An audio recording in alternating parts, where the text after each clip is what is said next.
Dito sa video ito, papakita ko sa inyo yung mga list ng mga online lending platform pati yung mga online lending app nila na nagpalit ng pangalan na pinayagan ng SEC.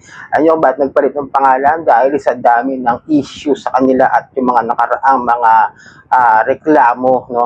Kaya iisa-isain natin sa video ito itong mga nagpalit talaga na pinayagan ng SEC. Ano-ano kaya yun, no, mga kadyanyata? Pero bago lahat, maglalambing po muna ako sa inyo na pakipollow po at pakisuportahan po ang aking mga social media account, ang Facebook, TikTok at ang aking YouTube channel.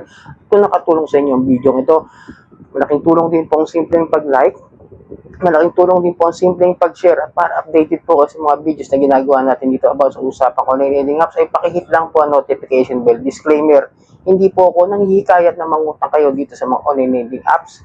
Ako po'y nagbibigay lamang po ng mga payo, gabay at patnubay kung paano nyo haharapin ang mga suliranin na ginagawa nito mga abusive and fair debt collection practices ng mga online loan app.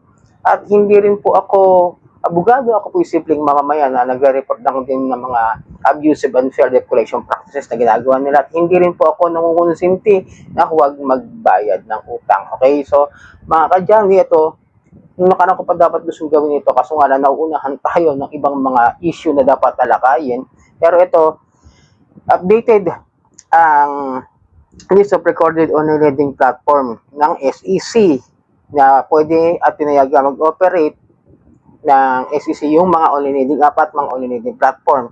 Itong April 29, 2026. Okay na lang talaga to, no? So, natawa lang ako kasi ito, recently, no, last few years, ang daming issue ng mga OLA nito na nagpalit ng pangalan. Tapos yung isa rito, dahil na rin nga-revoke, tapos nakabalik, tapos nagkaroon ulit ng issue this year, okay? So, unahin muna natin dito yung sila, ito, isa sa mga nagpalit ng pangalan ay yung dating si Code Black Lending Incorporation. Si Code Black, medyo familiar kayo dyan.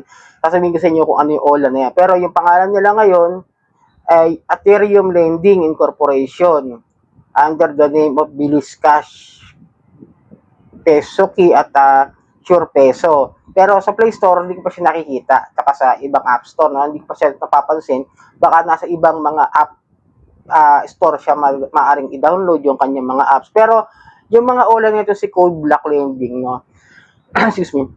Ang dati mga OLA niyan is yung OK Peso, K-Peso, tsaka yung O-Peso na nakikita ko naman dito sa Vivo App Store. Okay? Yan po yung mga OLA niyan na ang dami rin pong rant at complain sa mga comment section at sa mga pagrarant sa mga Facebook page ng mga OLA victim. Tapos ito, pinayagan lang ng SEC na magpalit ng pangalan. No?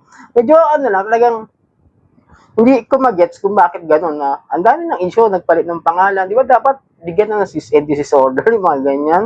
Tapos ito, medyo familiar din kayo. Ito siya, nagpalit siya ng pangalan.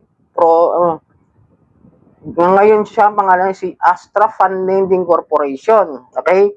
Nagpalit siya sa kanyang mga online loan na kayang Surelo at saka Cashin In.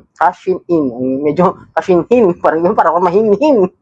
Ngayon, yung online lending platform niya, yung lending company niya, isang pangalan nito, Flash Cash 101 Lending Corporation. Yung Flash Cash, if I remember it correctly, isa ito sa mga na-raid noong 2023. Kung tama yung mga info ko about that. Yung kay Rendon Labrador, ang hawak nitong si Flash Cash, sa maalala ko, hindi parang siya si Bali Loan at Lemon Loan. Kung di ako nagkakamali, if I remember it correctly lang naman, no? At may kasama pa yan, mamaya ikukwento ko sa inyo, i-add ko rito na isa sa mga nagpalit din ng pangalan. Ngayon, ito naman, nagpalit din ng pangalan itong si F-Cash Global Lending Corporation, di ba?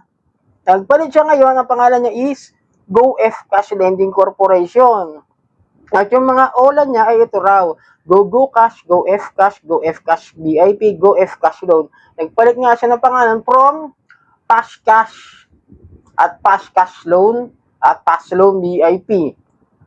Yun yung mga dati niyang OLA. Itong si F-Cash Global, no? Ay ka-issue to this year na merong nanalong nagreklamo sa kanila na pinabayaran o pinamultahan sila at bayaran ng danyos yung nagreklamo doon, no? At na-revoke na rin ito noong 2019 at nakabalik din noong 2020. Ganun sila kabilis mabigyan ng ano, yung matanggalan ng lisensya at maibalik yung lisensya. Ganun lang ka, parang pumitik lang in the 1 year lifeline nila. Ako na rin ngayon, na-revoke. 2026. Kinabukasan, next year, ayun na, balik ulit yung lisensya dahil sa dami ng unfair debt collection practices na reklamo, no? Ito sa FCAS, marami ng issue ito, okay? Tapos nagpalit na lang ngayon ng pangalan. And then ito medyo marami rin tong naging issue, yung kanyang dating pangalan is My Cash Lending Investors. Ang mga ola niyan dati is dating si Paghiram, tsaka si Peso Online, tsaka si Peso Pocket. Totoo lang, no, hindi siya nagpalit ng online loan app niya. Parang parehas pa rin nung dati. Ang pinalitan lang niya na is yung pangalan ng lending company is yung Happy Fun Lending Investors. Yun lang nagpalit, hindi yung mismong loan app. Kasi nakikita ko itong iba to rito sa Play Store, okay? Marami ring issue, syempre. Tapos ito, yung kasama nung Flash Cash, yung Treasure Bowl Fintech Lending, na ngayon ay isa ng Lendora Lending Corporation. Tapos, yung online loan app niya is Lendra at Finflow. Yung ano nito is si Zip Peso. Okay? Tsaka si Wow Pera. Yun ang pagkakaalala ko na kasabay na na-raid nung sa Flash Cash, yung sa, kung ako binanggit kanina, di ba? Yung value loan, tsaka yung lemon loan. Alam ko magkasama na na-raid yun noong 2023. Apat sila kasi doon eh. Tapos nagpapile sila ng bagong company rin. Kumbaga mag-merge sila through one lending company na lang, yung Golden Koi. Yun yung na-raid.